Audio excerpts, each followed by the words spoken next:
Hello friends, good evening all of you. Study with Shivam sir channel पर आप सभी का स्वागत है। कैसे हैं आप सब? अच्छे होंगे, बढ़िया होंगे। चलिए, बहुत अच्छी बात है। चलिए, आज हम लोग एक टॉपिक पे बात करने वाले हैं। इंग्लिश का टॉपिक है जो है टेंस। देखिए, अंग्रेजी में अगर आपको टेंस नहीं आता है तो आपको इंग्लिश में कुछ नहीं आता आपको। ठीक है। पार्ट्स ऑफ स्पीच, टेंस, यही जड़ होते हैं। अगर ये आपके तैयार हैं तो आपकी इंग्लिश ठीक है। ठीक है। अगर आपको टेंस नहीं आएगा तो आप एक्यूपेशन नहीं कर सकते, आप नरेशन नहीं कर सकते, आप ट्रांसफॉर्मेशन, सिंथेटिक, सिंटैक्स जो भी है आप कुछ भी नहीं कर सकते अगर आपको टेंस नहीं आता। एक चीज और बता दें, पार्ट्स ऑफ स्पीच और टेंस यही दो आपके जड़ हैं। ठीक है। तो आज हमने एक टॉपिक का बढ़िया टॉपिक लिया है जो कि सीटीटी का बच्चा जो है उसके लिए भी रामबाण साबित होगा। यूपीटीटी का बच्चा है तो उसके लिए भी टेंस से रिलेटेड सारे क्वेश्चन आते हैं, रामबाण साबित होगा। डीएलएड में ऑल सेमेस्टर सेकंड सेमेस्टर से शुरुआत होती है, तो ये ऑल सेमेस्टर में इसलिए लिख दिया हूं कि सभी बच्चे पढ़ लें। ठीक है। क्लास 6 से लेकर 12th तक बच्चा जो भी होगा वो भी टेंस को पढ़ लेगा, यहीं से पढ़ लेगा। मैं इसको 3 पार्ट में पढ़ाने वाला हूँ। देखिए, टाइम जो भी लगेगा, टाइम से हमें यहाँ पे मतलब नहीं हुए, जो भी समय लगेगा हमें अच्छे से। आज हमें पार्ट 1 में प्रेजेंट की बात हम करेंगे और प्रेजेंट हम उसको फिनिश करेंगे। सारी चीजें आराम से आसानी भाषा में एकदम बेहतरीन तरीके से समझते चलिए और सारी चीजें तैयार हो जाएंगी। ठीक है। क्लास में आपको एकदम कंप्लीट 3 पार्ट में हम आपको टेंस देंगे। पार्ट 1 आज हमारा है, हम आज पार्ट 1 कंप्लीट करेंगे और उसके बाद पार्ट 2 पार्ट 3 नेक्स्ट वीडियो में हम अपलोड करेंगे। ठीक है। तो कौन कौन से बच्चे के लिए है? CTT, UPTT, DElEd all semester, class 6 to 12 तक का जो बच्चा है वो टेंस का वीडियो यहाँ से देखकर अच्छे से तैयार कर सकता है। ठीक है। तो आप सब कॉपी लेकर कलम लेकर फटाफट रेडी हो जाए और हम अपना स्टार्ट करें टॉपिक। ओके। तो चलिए, आशा करते हैं कि सभी बच्चे रेडी हो चुके होंगे और आइए हम फिर टेंस को शुरू करते हैं। देखिए, टेंस टेंस का हिंदी क्या होता है? टेंस का मतलब काल या काल या। ओके। टेंस का हिंदी काल या। ओके। इसे हम एक छोटे डिफिनेशन में डिफाइन कर सकते हैं। Time is tense. टाइम।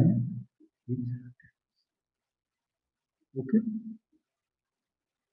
देखिए, जो भी काम होता है बिना बिना समय का कोई कार्य नहीं होता है। ठीक है। तो समय को भी 3 तरीके से डिनोट किया गया, 3 भागों में बांटा गया। इसमें 3 भागों में हमने टाइम को डिनोट किया। एक प्रेजेंट में, दूसरा पास्ट में और तीसरा फ्यूचर में। वर्तमान, भूतकाल, भूत, भविष्य। ओके। ये हमने 3। देखिए, कोई भी कार्य होगा। ठीक है। 3 भागों में हमने डिनोट किया। कोई भी कार्य होगा वो या तो वर्तमान में होगा, जैसे अभी हम पढ़ा रहे हैं तो ये वर्तमान में कार्य चल रहा है। ठीक है। इसके पहले हमने चाय पिया, नाश्ता किया, वो बात हो जाएगी भूत की। ठीक है। वो बात किसकी हो जाएगी? भूत की। वर्तमान में अभी हम क्या कर रहे हैं? जो आप सब अभी पढ़ रहे हैं तो पढ़ाई आपका होगा। ठीक है। उसके पहले आप जो भी क्रियाकलाप, जो भी काम करके आए हैं रिटर्न, वो आपका पास्ट कहलाएगा। ठीक। आने वाला, अभी एक बार ध्यान से सुनेगा, मैं अपने अपने उदाहरण लेकर बता रहा हूं। मैं अभी पढ़ा रहा हूं, ये अपना वर्तमान काल के अंतर्गत आएगा। ठीक है। पढ़ाने से पहले हमने चाय बिस्किट लिया तो ये अपना भूतकाल हो जाएगा। ठीक है। क्योंकि वो बीत चुका है, मैंने भी खाकर जस्ट चाय और बिस्किट लेकर फिर तब अंदर क्लास में आया। ठीक। तो ये पास्ट हो जाएगा। अब मैं जैसे ही टेंस की क्लास खत्म करूंगा उसके बाद भोजन करने जाऊंगा। ठीक है। तो ये हमारा भविष्य हो जाएगा। ये हमारा क्या हो जाएगा? भविष्य। तो आशा करते हैं कि आपको प्रेजेंट और पास्ट और फ्यूचर के बारे में आपको अच्छे से समझ में आ गया होगा। जो टेंस है, टेंस अब हम एक बेहतरीन तरीके से और समझेंगे। जो ये टेंस है, टेंस दादा हो गया अपना, और इस दादा के 3 बच्चे हुए। कितने बच्चे हुए? 3 बच्चे। कौन कौन से? Present, past, future. इस दादा के 3 बच्चे हो गए। ओके। अब ध्यान से समझिएगा, ये जो प्रेजेंट है, प्रेजेंट के 4 बच्चे होते हैं। कितने बच्चे होते हैं? ध्यान से समझते चलिएगा। ठीक है। प्रेजेंट के कितने बच्चे होते हैं? 4। कौन कौन से? इंडिफिनिट, इंडिफिनिट, कंटिन्यूअस, परफेक्ट और चौथा हमारा perfect continuous. Perfect continuous. Okay, ध्यान दीजिएगा, एकदम सारी बात एकदम कहानी की तरह से समझते चलिएगा। देखिए जो प्रेजेंट है, पहले जो हमने शुरू किया टेंस, टेंस जो है, टेंस के तीन बच्चे हुए, कौन कौन से? नंबर एक प्रेजेंट में, नंबर दो पास्ट और नंबर तीन फ्यूचर। ठीक है, जो टेंस है, दादा दादा के कितने बच्चे हुए? तीन हुए। अब तीन के बच्चे जो हुए, अब उनके पास चार चार बच्चे हो गए। तो ये जो प्रेजेंट है, प्रेजेंट के चार बच्चे कौन कौन से? एक इंडिफिनिट हो गया, एक कंटिन्यूअस हो गया, एक परफेक्ट हो गया और एक परफेक्ट कंटिन्यूअस टेंस हो गया। चारों चीजें कंप्लीट समझ में आई? Indefinite, continuous, perfect, perfect continuous. अब इनके जो चार बच्चे हुए प्रेजेंट के, इनके भी अब चार चार बच्चे हो गए। अब इनको छह बच्चे होंगे। कितने बच्चे होंगे? इंडिफिनिट के छह बच्चे होंगे। एक बार फिर से समझिए, टेंस के तीन बच्चे, प्रेजेंट, पास्ट, फ्यूचर। प्रेजेंट को चार बच्चे हुए, कौन कौन से? Indefinite, continuous, perfect, perfect continuous. अब इंडिफिनिट के छह बच्चे हुए, कौन कौन से हुए? ध्यान से देखते चलिएगा। Affirmative, affirmative, negative, negative, interrogative, interrogative, interrogative negative, interrogative negative, interrogative negative, double interrogative, double interrogative,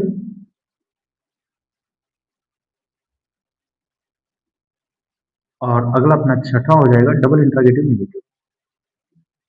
double interrogative negative. Okay, ध्यान दीजिएगा, फिर से समझ लीजिए। टेंस के तीन बच्चे, प्रेजेंट, पास्ट, फ्यूचर। प्रेजेंट के चार बच्चे, indefinite, continuous, perfect, perfect continuous. Indefinite के छह बच्चे, कौन कौन से? Affirmative, negative, interrogative, interrogative negative, double interrogative, double interrogative negative. अच्छा, एक चीज अब यहाँ पे ध्यान देना, अब कंटिन्यूअस के भी यही छह बच्चे होंगे, कंटिन्यूअस के भी यही छह बच्चे होंगे। ठीक है, परफेक्ट के भी यही छह बच्चे होंगे और परफेक्ट कंटिन्यूअस टेंस को भी यही छह बच्चे होंगे। ओके, और ये जो चार बच्चे हैं, अब यही चार बच्चे हमारे पास्ट टेंस के भी होंगे और यही चार बच्चे हमारे फ्यूचर टेंस के भी होंगे। तो यहां से एक चीज आपको कंफर्म समझ में आ गया होगा कि अब प्रेजेंट का हम नामकरण करेंगे तो कैसे? प्रेजेंट इंडिफिनिट टेंस का अफर्मेटिव पढ़ेंगे, प्रेजेंट कंटीन्यूअस टेंस का अफर्मेटिव पढ़ेंगे, अब प्रेजेंट इंडिफिनिट टेंस का नेगेटिव पढ़ेंगे तो इस तरह से बताएंगे। तो ये सारी चीजें मैं हेडिंग टू हेडिंग करूंगा।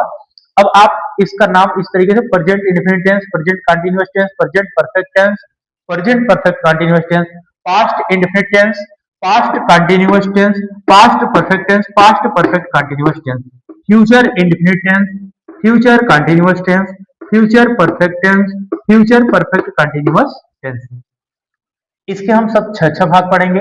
अफर्मेटिव पढ़ेंगे, निगेटिव पढ़ेंगे, इंट्रागेटिव पढ़ेंगे, इंट्रागेटिव निगेटिव पढ़ेंगे, डबल इंट्रागेटिव पढ़ेंगे और डबल इंट्रागेटिव निगेटिव पढ़ेंगे। ठीक है, इतनी सारी चीजें हमको बेसिक हमारी जानकारी हमारे पास होनी चाहिए कि टेंस के कितने पार्ट हैं और सभी पार्ट के कितने कितने पार्ट अंग हैं। तो हमने यहाँ पे डिस्कस कर लिया अच्छे से, तो आप सब इसे अच्छे से कंप्लीट अपने कॉपी में उतारिए। उसके बाद एक एक चीज का हम लोग डेफिनेशन के साथ, नियम के साथ आगे बढ़ते हैं विथ एग्जांपल। ओके, आप लोग इतना कॉपी राइट करिए, फटाफट करिए अच्छे से। आप सब इतना टेक डाउन कर लीजिए, उसके बाद हम आगे चलते हैं। ठीक है, एक एक चीज कंप्लीट चलेंगे। ठीक है, देखिए समय कोई मत देखना कि कितना समय लगेगा, मुझे भी नहीं पता है कि समय कितने तक मैं पढ़ाऊंगा। ठीक है, तो चलिए फिर एक एक करके शुरू करते हैं। ओके, इसे डिलीट करते हैं, आप सब वीडियो को रोक कर आप लोग कर लीजिए। ठीक है, आइए, सारी चीजें क्लियर हो चुकी हैं और एक एक चीज छूटना नहीं चाहिए। सारी चीजें आप लोग कलम कापी लेकर बैठिएगा। वीडियो देखकर सोकर वीडियो मत देखिएगा, पहली चीज आपसे विनती है। क्या क्या होता है कि बहुत सारे बच्चे सोते रहते हैं और वीडियो को देखते रहते हैं, सोचते हैं कि समझ में आ रहा है, जब तक वीडियो चलेगा तब तक समझ में आएगा, जैसे वीडियो बंद होगा वैसे सब गायब हो जाएगा। तो इस तरीके की पढ़ाई न करें, ठीक है। आइए चलिए शुरू करते हैं। और सबसे पहला हेडिंग हम लोग लेंगे present, PRESENT, present indefinite tense. Present indefinite tense, ठीक है। तो सबसे पहले हम इसका पहचान देखेंगे, ठीक। देखिए प्रेजेंट इंडेफिनिट टेंस का पहचान क्या होता है, पहले ध्यान से सुनिए। अगर किसी भी वाक्य के क्रिया के अंत में, किसी भी वाक्य में क्रिया के अंत में, किसके अंत में, क्रिया के अंत में, कहां पे, क्रिया के अंत में, क्रिया के अंत में, ध्यान से समझते चलिए, अभी मैं बताता हूं कैसे क्रिया का, क्रिया के अंत में क्या है, ता है, ती है, ते है, ता हूं, तो है, ये शब्द है। किसी भी वाक्य की क्रिया के अंत में अगर ये शब्द आए, क्या, ता है, ती है, ते हैं, ता हूं, तो है, अगर ये शब्द आए तो आप तुरंत समझ जाइएगा कि वो हमारा प्रेजेंट इंडेफिनिट। जैसे जाना होता है ना, जाना, जाना तो हमारा एक वर्ब है जिसे हम गो कहते हैं, ठीक है। जाना का क्या है, एक प्रकार की क्रिया है। अगर यही क्रिया के अंत में आ जाता जाता है, क्या, जाता है, तो जाता है आ गया, क्रिया के अंत में ता है आ गया ना। जब क्रिया के अंत में ता है आ गया तो ये अपना प्रेजेंट इंडिपेंडेंस हो गया। इसके एग्जाम्पल हम लोग समझते हैं, कुछ एग्जाम्पल देखिएगा। जैसे राम पुस्तक पढ़ता है, क्या, राम पुस्तक पढ़ता है, राम पुस्तक पढ़ता है। तो देखिए राम तो कर्ता हो गया, सब्जेक्ट, ऑब्जेक्ट हो गया पुस्तक, बुक। अब पढ़ना, पढ़ना तो क्रिया है, लेकिन इसकी क्रिया में देखो ता है लास्ट में आया है ना, पढ़ता है, पढ़ता है, देखिए लास्ट में ता है आ गया। और जब ता है आ गया तो ये अपना फाइनली हो गया कौन सा tense, present indefinite tense, present indefinite tense. Okay, बातें समझ में आ गई। और एक दो एग्जांपल देख लीजिएगा, और एक दो एग्जांपल देखिएगा। मोहन क्रिकेट खेलता है, मोहन क्रिकेट खेलता है, मोहन क्रिकेट खेलता है। बच्चे दूध पीते हैं, बच्चे दूध पीते हैं, बच्चे दूध पीते हैं। राधिका स्कूल जाती है, राधिका विद्यालय जाती है, राधिका विद्यालय जाती है, राधिका विद्यालय जाती है। तो चलिए ध्यान से समझिए। देखिए मेरे कहने का मतलब ये है कि क्रिया के अंत में अगर ता है आए, ती है आए, ते है आए, ता हूं आए, तो है आए, अगर इस तरीके के शब्द क्रिया के अंत में आते हैं तो अपना प्रेजेंट इंडेफिनिट टेंस कहलाएगा। क्या बातें समझ में आ गई। जैसे राम पुस्तक पढ़ता है, पढ़ना एक प्रकार की क्रिया है, वर्ब है, और उसके अंत में देखिए ता है आ गया, ती है आ गया, ते है आ गया, सीता दूध पीती है, ती है आ गया। तो इस तरीके के, बस ये याद रखना, ध्यान से देख लेना, ता है, ती है, ते हैं, ता हूं, तो है, इत्यादि शब्द है तो प्रेजेंट इंडेफिनिट कहलाता है। एग्जाम्पल लिख लीजिएगा, उसके बाद हम आगे रूल की बात करते हैं, ठीक है। आप लोग टिक डाउन करें, फटाफट उतारिए। चलिए चलिए आगे चलते हैं, और अब हम बात करेंगे नियम की, ठीक है। ये अपना हो गया डिफिनीशन, प्रेजेंट इंडेफिनिट टेंस का पहचान आप लोग को समझ में आ गया होगा, ठीक है। अब हम लोग बात करेंगे आगे, और बात करने वाले हैं हम सब नियम पर, ठीक है। एक एक चीज हम लोग क्लियर करते चलेंगे, सारी चीजें ध्यान से। रूल, देखिए जो सब्जेक्ट होते हैं पहले थोड़ी सी समझ लीजिए, उसके बाद हम रूल पर आएंगे। थोड़ी चीजें आप लोग समझ लीजिए। देखिए जो सब्जेक्ट होते हैं ना, कर्ता, ये दो प्रकार के होते हैं, एक आएगा सिंगुलर और एक आएगा प्लूरल, ठीक है। सिंगुलर के अंतर्गत क्या क्या आता है मैं बता दूं, ही, सी, इट, दिस, दैट, किसी पर्सन का नाम, एनीवन, एक, केवल एक नाम आएगा, ठीक है। प्लूरल में आई, वी, दे, यू, एक से अधिक व्यक्ति का नाम, एक से अधिक व्यक्ति का नाम, ठीक है। अब ध्यान देना, मैं जब बोल दूंगी सिंगुलर प्लूरल कर्ता के अनुसार, जब कर्ता सिंगुलर होगा तो समझ जाइएगा ही होगा, सी होगा, इट होगा, दिस होगा, या नाम होगा। किसी व्यक्ति का सिंगल नाम एक व्यक्ति का नाम होगा, राम श्याम हुआ एक का। प्लूरल में क्या होगा, आई होगा, वी होगा, दे होगा, यू होगा, एक से अधिक व्यक्ति के नाम आएंगे, जैसे राम एंड श्याम, शिवम एंड मनु, तमाम प्रकार के नाम दो होंगे, ठीक है, एक से अधिक होगा। ठीक, तो ये मैं बेसिक जानकारी दे दिया। और सब्जेक्ट क्या होता है, कार्य को करने वाला, ठीक है, कार्य को कार्य को करने वाला जो होता है वही अपना कर्ता होता है, वही अपना क्या होता है, कर्ता होता है, मीन सब्जेक्ट होता है। ओके, कार्य को करने वाला ही अपना सब्जेक्ट कर्ता होता है। ठीक है, तो इतनी सारी चीजें आप लोग उतारिए फटाफट, टेक डाउन करिए, उसके बाद आगे चलते हैं।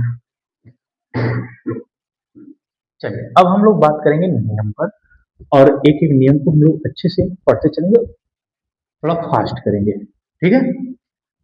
मैं जानता हूं कि सभी बच्चे लगभग लगभग सबको आता है, लेकिन एक बात, अगर जिस बच्चे को नहीं आता है वो जरूर पूरी वीडियो आराम से बैठकर देखे, सारी चीजें क्लियर हो जाएगा। प्रेजेंट इवन टेंस का चलिए अब रूल की बात करते हैं। मैं रूल को लिख देता हूं, आप लोग ध्यान से देखिए कि स्ट्रक्चर लिखे कि रूल लिखे, जो आप बताइए, स्ट्रक्चर के माध्यम से पढ़ा जाए कि रूल के माध्यम से पढ़ा दें।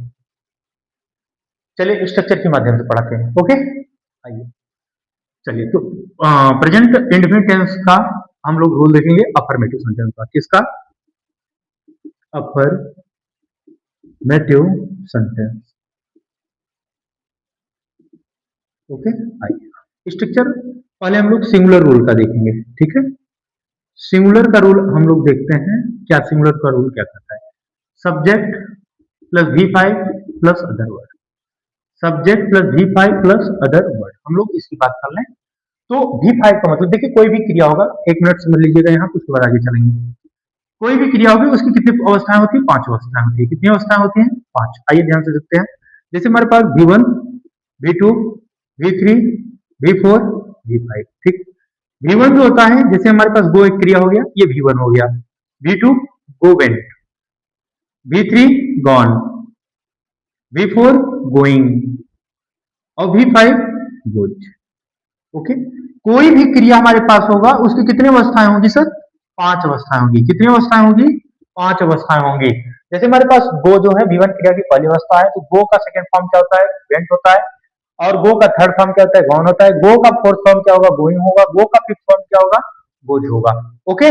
तो ये जो फिफ्थ मैं यहाँ लिखा हूँ V5 का मतलब क्रिया की पहली अवस्था में यस या ईएस को जोड़ते हैं, ओके। क्रिया की पहली अवस्था में यस या ईएस को हम लोग क्या करते हैं, जोड़ते। आइए हम लोग एक दो उदाहरण देखते हैं, एग्जांपल देखते हैं, उसके बाद आगे चलते हैं। एग्जांपल अपना ये है कि राम किताब पढ़ता है, राम किताब पढ़ता है, राम किताब पढ़ता है। तो देखिए राम जो है किताब पढ़ने का काम करता है, यानी ये करता है। और राम कैसा करता है, मैंने अभी पीछे पढ़ा है कि सिंगुलर, किसी एक बंदे का नाम आ जाएगा तो सिंगुलर सब्जेक्ट के अंतर्गत आता है। तो राम को हम जो कहते हैं पहले कर्ता लिख लेंगे, सबसे पहले सब्जेक्ट बोला है, मैंने सब्जेक्ट लिख लिया।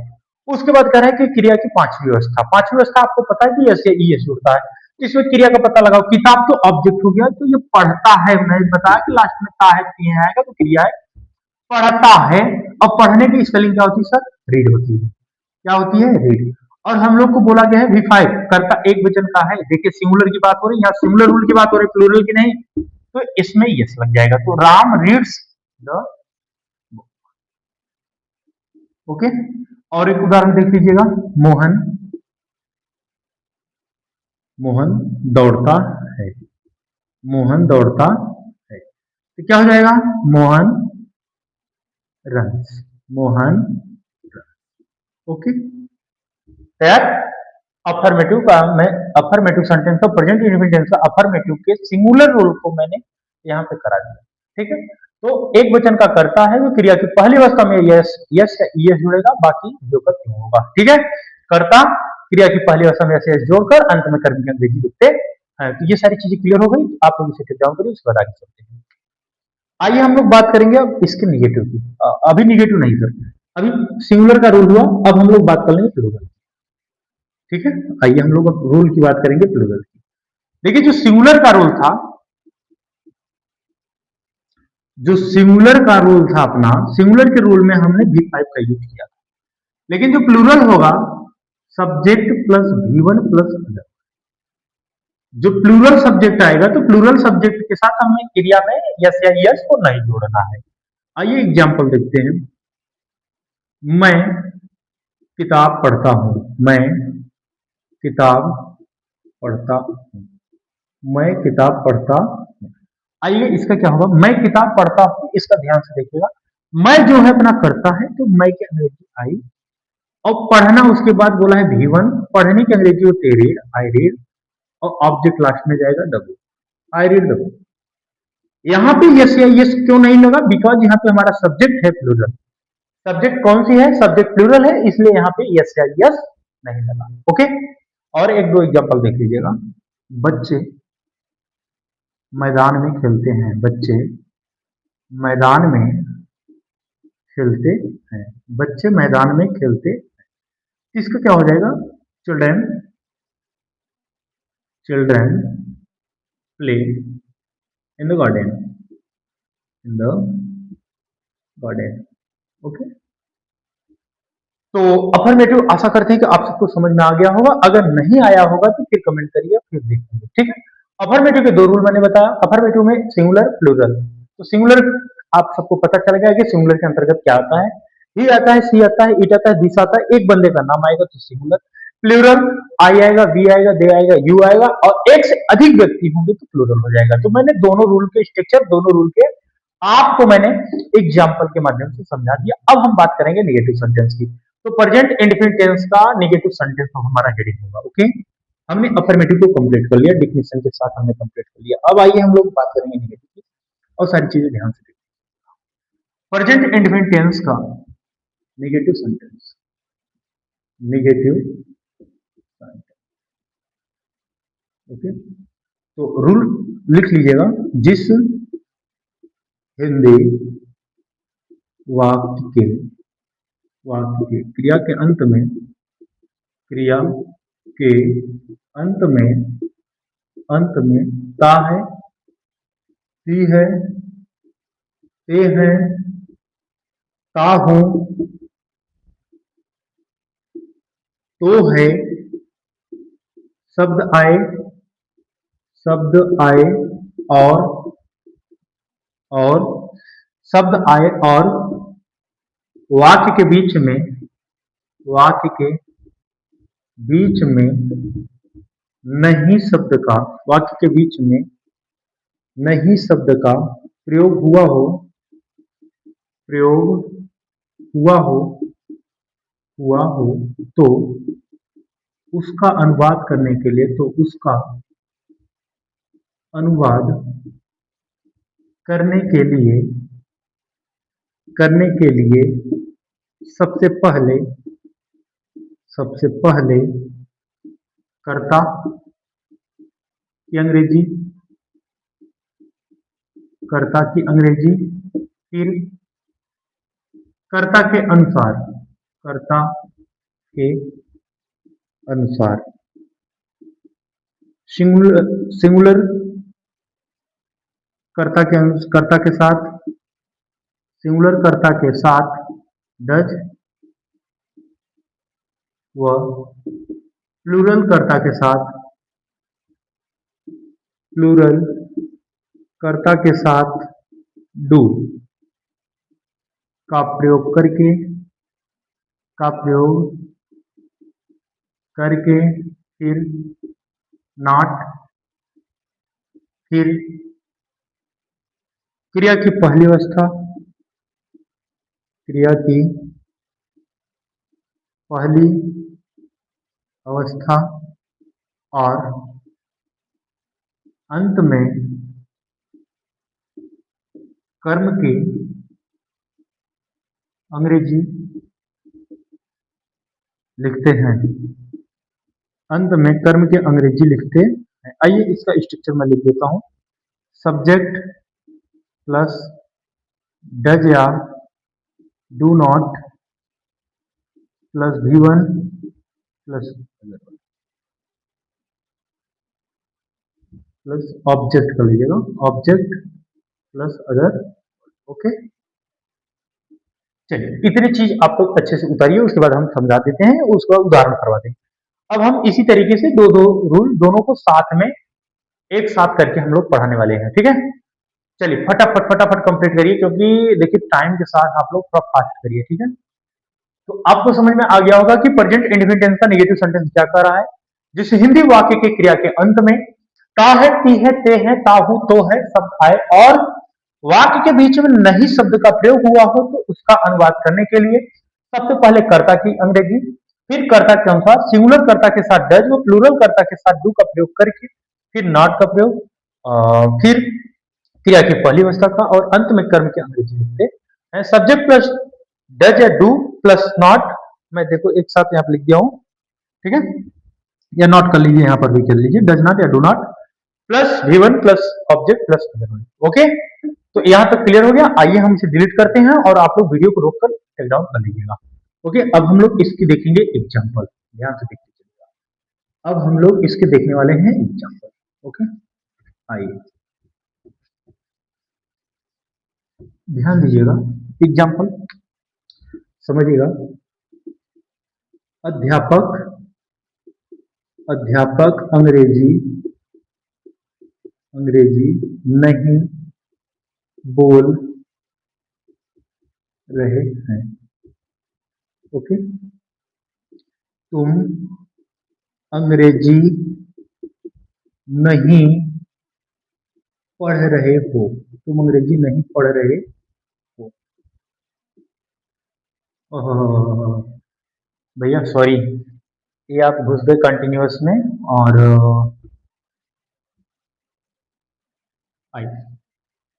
अध्यापक अंग्रेजी नहीं बोलता है, अध्यापक अंग्रेजी नहीं बोलता है। तुम अंग्रेजी नहीं पढ़ते हो, तुम अंग्रेजी नहीं पढ़ते हो। ओके, चलिए आइएगा ध्यान से। अध्यापक अंग्रेजी नहीं बोलता है, प्रेजेंट इंफिनिट टेंस चल रहा है, तो ता है, ती है, ते है इत्यादि शब्द आएंगे। ओके, रहा है, रही है, इसके कंटिन्यूअस में होगा। मैं अभी ये सोच रहा था कि मैं कंटिन्यूअस आज पढ़ाऊं कि कल पढ़ाऊं, ठीक है। तो डायरेक्ट कंटिन्यूअस का ही उदाहरण आ गया। तो चलिए आइए देखते हैं आगे। अध्यापक अंग्रेजी नहीं बोलता है, तो अध्यापक कर्ता हो गया, ऑब्जेक्ट आपका अंग्रेजी हो गया, और बोलता है ता है आगे, ये आपका वर्ब हो गया, ठीक है। ये आपके सब्जेक्ट हुए, ये आपके ऑब्जेक्ट हुए और ये आपके वर्ब हो गए, ठीक है। और ये नहीं आ गया तो ये आपका बन गया नेगेटिव सेंटेंस। ओके, यहां तक क्लियर। तो आपका अभी हमने आगे पढ़ा है इसका रूल, आप लोग सॉल्व कर दीजिए। द टीचर नहीं बोलता है, टीचर एक है, does not, the teacher does not speak speak English, speak English. Okay, दूसरा सेकंड एग्जांपल अपना है, तुम अंग्रेजी नहीं पढ़ते हो, you do not, you do not, you do not read English, you do not read English. देखिए यहाँ पे यू सेकंड पर्सन, ये अपना प्लूरल आ गया, क्या आ गया, प्लूरल सब्जेक्ट है। और प्लूरल सब्जेक्ट के साथ मैंने अभी आपको बता दिया था कि डू नॉट लगता है। और ये अपना टीचर है, टीचर सिंगुलर सब्जेक्ट है, टीचर कौन सा सब्जेक्ट है, सिंगुलर सब्जेक्ट है। ओके, और सिंगुलर के साथ आपको सदैव पता है कि सर डज नॉट लगता है, क्या लगता है, डज नॉट। ओके, सिंगुलर के साथ हमेशा क्या लगता है, डज नॉट लगता है। तो यहां तक क्लियर हो गया, दोनों एग्जांपल आपको समझ में आ गए एग्जांपल। आइए एक एग्जांपल और कर लेते हैं, ठीक है। आइए, शिवम किताब नहीं पढ़ता है, शिवम, मैं डायरेक्ट लिख देता हूं, अब आप लोग हिंदी लिख लीजिएगा। Shivam does not, Shivam does not read the book, read the book. अच्छा एक चीज ध्यान देना, एक बच्चा पूछ रहा है कि सर नेगेटिव में क्रिया में ऐसे ऐसे नहीं लगता जी सर, नेगेटिव में इंट्रागेटिव में कहीं एस या एस का प्रयोग नहीं होगा, केवल अफर्मेटिव में वो भी सिंगुलर सब्जेक्ट के साथ इसका गेम होगा, अन्यथा कहीं नहीं होगा। ओके, आइए और एक दो एग्जांपल देख लेते हैं। Ram does not abuse anyone, abuse any। Okay, तो चलिए बहुत सारे एग्जांपल हो गए, बस एग्जांपल इतना ही रोकते हैं। और ये अपना प्रेजेंट इंडेफिनिट का नेगेटिव सेंटेंस कंप्लीट हुआ, प्रेजेंट इंडेफिनिट टेंस का नेगेटिव सेंटेंस ये अपना कंप्लीट हुआ। अब हम लोग इसके अगला पार्ट पढ़ेंगे फटाक से। पार्ट क्या अभी हम लोग पढ़ने वाले हैं, अब हम लोग पढ़ेंगे प्रेजेंट इंडेफिनिट टेंस का इंट्रागेटिव सेंटेंस। आप लोग इसे अच्छे से टिक डाउन करें फटाफट, इसके बाद हम आगे चलते हैं। अब हम लोग पढ़ने वाले हैं प्रेजेंट इंडेफिनिट टेंस का इंट्रागेटिव सेंटेंस। चलिए हम इसे डिलीट करते हैं और इंट्रागेटिव सेंटेंस को समझते हैं। आप लोग थोड़ा सा वीडियो को रोक कर अच्छे से आप लोग टिक डाउन कर लीजिएगा। जो चीजें समझ में ना आए उसे आप जरूर पूछिएगा, बताया जाएगा, फिर कमेंट जरूर करिएगा। जो चीजें आपको समझ में ना आए आप लोग कमेंट करिए। प्रेजेंट इंडेफिनिट टेंस के हम लोग पढ़ने वाले हैं interrogative sentence, INTERROGATIV, interrogative sentence जैसे NTNC। ओके, आइए ध्यान से देखते हैं। देखिए, इंट्रागेटिव का मतलब होता है प्रश्न पूछने वाला, जो प्रश्न पूछता है वही इंट्रागेटिव है। ठीक है, अब इसके वाक्य का प्रारंभ क्या से होगा? वाक्य का प्रारंभ सिंपली क्या शब्द से होगा, और उसे ही हम इंट्रागेटिव सेंटेंस बोलेंगे। ठीक है, आइए हम लोग इसको डिटेल से लिखते हैं। जिस हिंदी वाक्य के क्रिया के अंत में, क्रिया के अंत में ता है, ती है, ते हैं, ता हूं, तो है शब्द आए, और वाक्य का प्रारंभ, वाक्य का प्रारंभ क्या शब्द से हुआ हो, क्या शब्द से, क्या शब्द से हुआ हो, हुआ हो, तो उसका अनुवाद करने के लिए, तो उसका, तो उसका अनुवाद करने के लिए, तो उसका अनुवाद करने के लिए सबसे पहले, सबसे पहले कर्ता के अनुसार। अब आपको पता होनी चाहिए कि सिंगुलर के साथ डच का प्रयोग होता है, प्लूरल के साथ डू का। कर्ता के अनुसार सबसे पहले,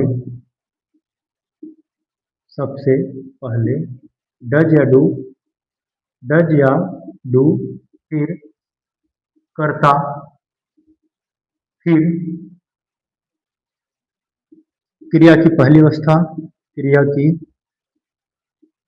पहली अवस्था, और फिर कर्म की अंग्रेजी, कर्म की अंग्रेजी लिखते हैं। सबसे अंत में, सबसे अंत में question mark, question mark sign का यूज करते, यूज करते। आइए हम इसका स्ट्रक्चर लिख देते हैं। स्ट्रक्चर देखते हैं ध्यान से। डज या डू, डज या do plus subject plus V1 plus object plus other word plus question mark sign. Okay, ये हमारा प्रेजेंट इंडेफिनिट टेंस का इंट्रागेटिव सेंटेंस का रूल कंप्लीट हुआ। आप लोग इसे अच्छे से फटाफट टिक डाउन करें। चलिए फटाफट आप लोग इसे टिक डाउन करें, उसके बाद आगे चलते हैं। देखिए, इंट्रागेटिव का मतलब कि वाक्य का प्रारंभ क्या से होगा। ओके, इंट्रागेटिव का मतलब ये है कि वाक्य का प्रारंभ क्या शब्द से होगा, और आपको पता है कि सिंगुलर के साथ डज लगता है, प्लूरल के साथ डू लगता है। तो इंट्रागेटिव में वाक्य का प्रारंभ क्या शब्द से हुआ है, वाक्य की क्रिया के अंत में ता है, ती है, ते है, तो है, ता हूं शब्द आता है, तो उसका अनुवाद करने के लिए सबसे पहले कर्ता के अनुसार डज या डू, फिर कर्ता, फिर क्रिया की पहली अवस्था, फिर कर्म की अंग्रेजी, और अन्य कुछ वर्ड है तो उसको लिखेंगे, और सबसे अंत में हम क्वेश्चन मार्क साइन लगाएंगे। आइए उदाहरण को देखते हैं। ठीक है, आप लोग वीडियो को रोककर आगे आसानी से करते चलिएगा। ठीक है, सारी चीजें नोट करते चलिएगा। ठीक है, आइए इसका हम लोग उदाहरण देखते हैं। ओके, इसका एग्जाम्पल एक दो देखेंगे। क्या, क्या राम स्कूल जाता है? क्या राम स्कूल जाता है? आइए ध्यान से देखिएगा, क्वेश्चन मार्क साइन है जी। क्या मैं सड़क पर दौड़ता हूँ? क्या मैं सड़क पर दौड़ता हूँ?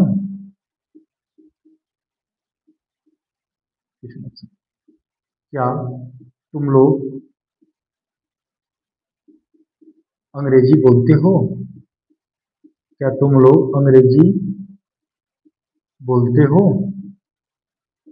आइए हम तीन एग्जाम्पल के माध्यम से समझते हैं, और आप सभी को पता है कि कर्ता के अनुसार हम लोग सबसे पहले डज या डू का यूज करने वाले हैं। तो राम सिंगुलर वचन का कर्ता है। राम कौन सा वचन का कर्ता है? सिंगुलर वचन का। और सिंगुलर के साथ आपको पता है कि डज लगता है। तो क्या की अंग्रेजी हमें अलग से कहीं कुछ भी नहीं लिखना है। सर्वप्रथम हमें क्या की अंग्रेजी डज या डू ही लिखना है। तो कर्ता के अनुसार लगेगा डज या डू। तो राम सिंगुलर करता है तो राम के साथ डज का प्रयोग हो जाएगा, डज राम। उसके बाद कर्ता, फिर क्रिया की पहले होता है डज राम गो टू कहा जी? School. Does Ram go to school और सबसे अंत में क्वेश्चन मार्क साइन लगा दीजिए। ये अपना कंप्लीट हो गया। सेकंड में देखेंगे प्लूरल सब्जेक्ट है। प्लूरल सब्जेक्ट के साथ क्या लगता है? साइकिल डू लगेगा। Do I run, do I run on the road, do I run on the run, question mark sign. Okay. तीसरा एग्जांपल अपना है, क्या तुम लोग अंग्रेजी बोलते हो? क्या तुम लोग अंग्रेजी बोलते हो? तुम लोग आ गया, बहुवचन आ गया, तो क्या लग जाएगा? डू लग जाएगा। Do you speak English? Do you speak English? Do you speak English? Last में क्वेश्चन मार्क साइन। तो अपने तीनों एग्जांपल इंट्रोगेटिव के कंप्लीट हुए। आप सबको समझ में आ गया होगा। सबसे पहले कर्ता के अनुसार डज या डू का प्रयोग करेंगे। सबसे पहले कर्ता के अनुसार डज या डू का प्रयोग करेंगे और फिर कर्ता, फिर क्रिया की पहले उसका और अंत में ऑब्जेक्ट और सबसे अंत में क्वेश्चन मार्क साइन हमें लगाना होता है। तो सारी चीजें यहाँ पे क्लियर हो चुकी होंगी। तो चलिए आप सब इसे उतारिए और इसका हम लोग इसी में एक सेंटेंस के माध्यम से हम लोग निगेटिव देख लेते हैं। ठीक है, हम इसे डिलीट करते हैं और इसी में हम एक इसका निगेटिव देख लेते हैं। ठीक है, देखिए स्ट्रक्चर लिख देता हूं। ठीक है, आप लोग रूल को बना लीजिएगा। हम स्ट्रक्चर यहीं पे नोट कर देते हैं। ध्यान देना, ध्यान देना। प्रेजेंट इंडिपेंडेंस का इंट्रागेटिव का आईएनटी, इंटरोगेटिव का इंट्रागेटिव सेंटेंस का नेगेटिव सेंटेंस। ओके, देखिए कुछ करना नहीं है, आप लोग ध्यान से सुनेगा। जिस हिंदी वाक्य की क्रिया के अंत में ता है, ती है, ते हैं शब्द आए और वाक्य का प्रारंभ क्या शब्द से हुआ हो और वाक्य के बीच में नई शब्द का प्रयोग भी हुआ हो, तो उसका नियम क्या है? ध्यान से देखिएगा। कर्ता के अनुसार डज या डू सर्वप्रथम होगा, फिर सब्जेक्ट होगा, फिर नॉट होगा, फिर भी1 होगा, फिर ऑब्जेक्ट होगा, फिर अदर वर्ड होगा और सबसे अंत में क्वेश्चन मार्क साइन होगा। बात समझ में आ गई? आइए एग्जांपल देखते हैं। क्या बच्चे स्कूल नहीं जाते हैं? क्या बच्चे स्कूल नहीं जाते हैं? इसका क्या हो जाएगा? क्वेश्चन मार्क साइन है, ध्यान देना। तो इसका हो जाएगा do the children, do the children, do the children not go to school, go to school. Last में क्वेश्चन मार्क साइन होगा। और एग्जांपल देख लीजिएगा। क्या वह मुझसे बात नहीं करती है? क्या वह मुझसे बात नहीं करती है? नहीं करती है, क्वेश्चन मार्क साइन हो जाएगा। Does she not talk me, talk me, question mark sign. Okay, तो ये अपना इंट्रागेटिव का नेगेटिव भी कंप्लीट हुआ। आप लोग इसका एग्जांपल नोट कर लीजिए। उसके बाद हम लोग पढ़ने वाले हैं प्रेजेंट इंडिफिनिट टेंस का डबल इंट्रागेटिव सेंटेंस। ठीक है, इतना आप लोग अच्छे से नोट करिए।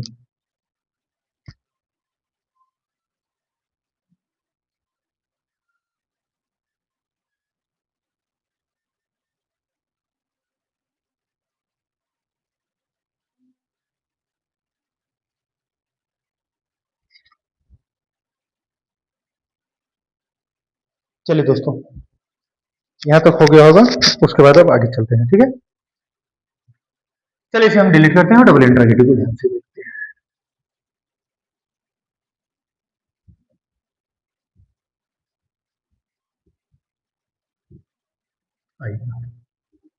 प्रेजेंट इंडिफिनिट टेंस का double interrogative sentence, double interrogative interrogative sentence. Okay, आइए देखते हैं। जिस हिंदी वाक्य जिस हिंदी वाक्यों की क्रिया के अंत में वाक्यों के क्रिया के अंत में ता है, ती है, ते हैं, तो है, ठीक है, ता हूं, शब्द आए और वाक्य के बीच में कब, कहाँ, क्यों, कैसे शब्द आए तो उसका अनुवाद करने के लिए सबसे पहले WH फैमिली मतलब WH फैमिली का मतलब लिख देता हूं, कब, कहाँ, क्यों, कैसे, शब्द की अंग्रेजी,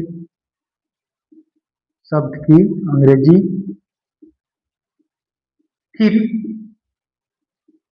कर्ता के अनुसार,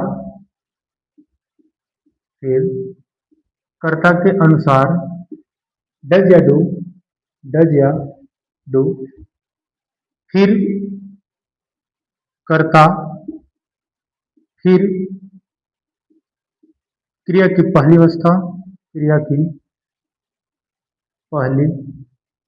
अवस्था और फिर कर्म की अंग्रेजी,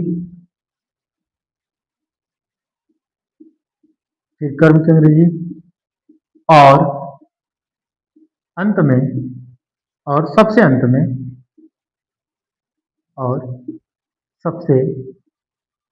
में क्वेश्चन मार्क साइन लगाते हैं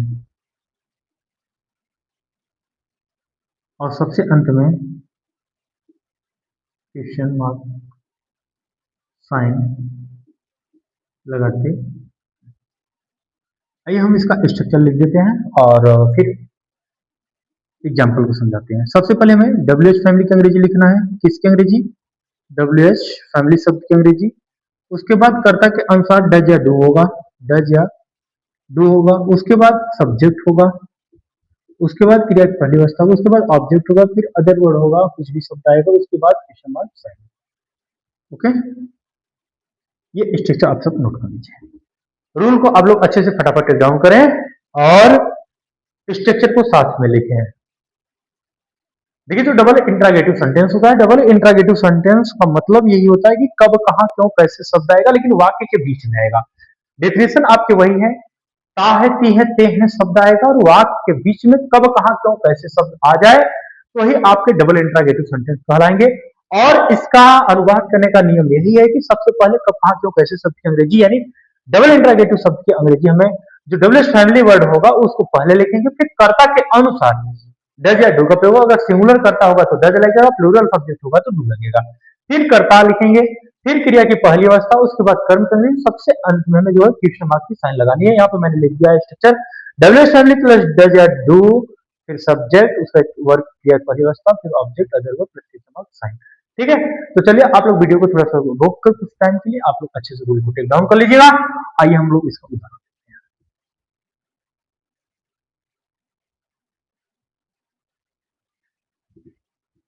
ध्यान से देखिएगा। ठीक है,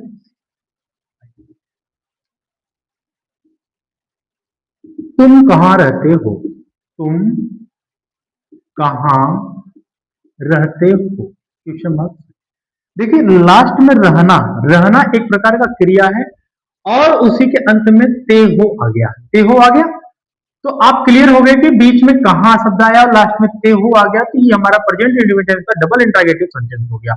प्रेजेंट इंडिपेंडेंस का डबल इंट्रागेटिव सेंटेंस हो गया। कैसे पता चला?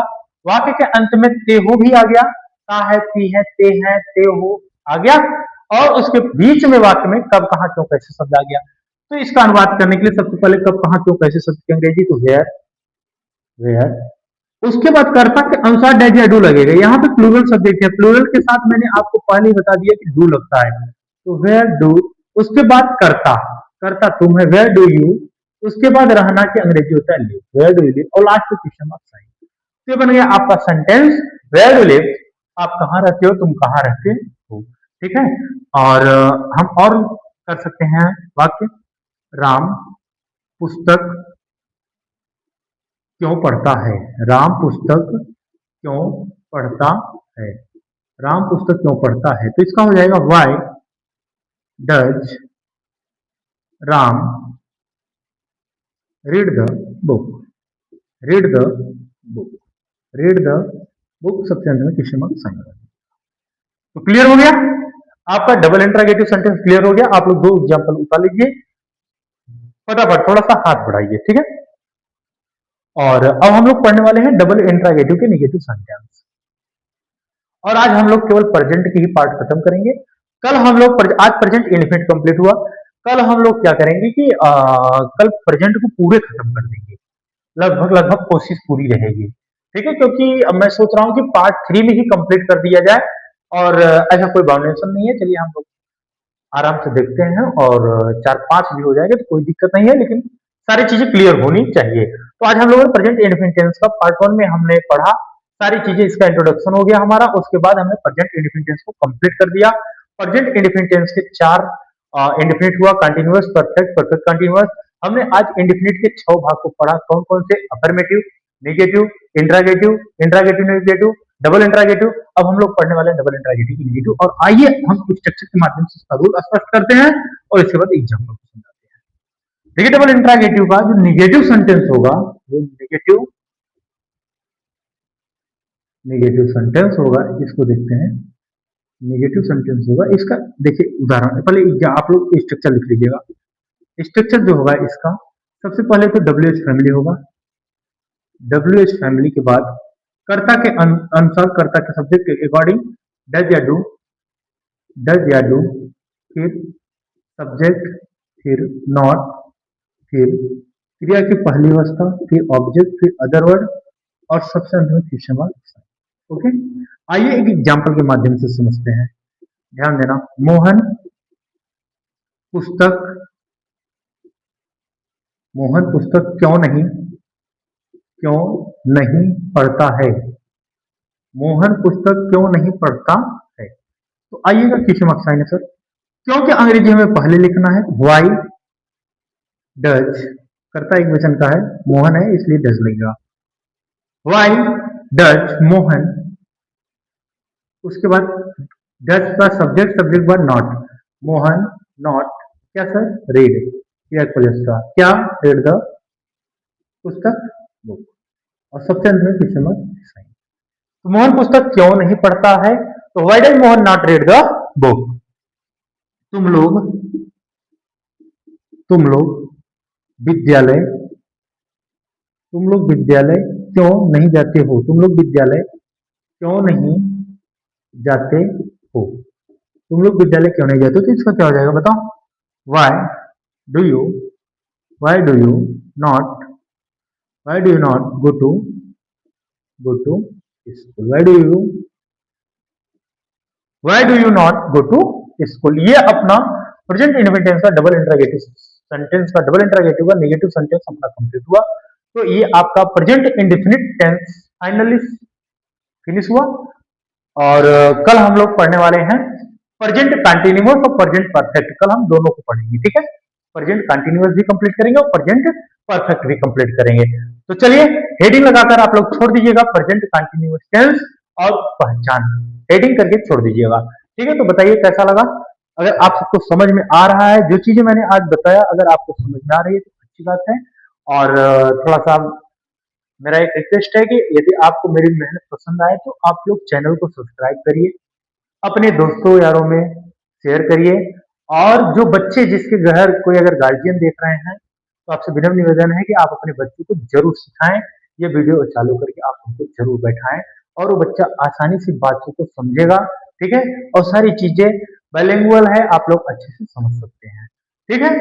तो चलिए फिर कल मिलते हैं और नेक्स्ट क्लास में कल हम लोग प्रेजेंट कंटिन्यूअस टेंस का डिस्कस करेंगे और प्रेजेंट परफेक्ट टेंस का कल हम लोग दोनों को खत्म करेंगे, ठीक है। तो चलिए तब तक के लिए चलते हैं, फिर कल मिलते हैं, ठीक है।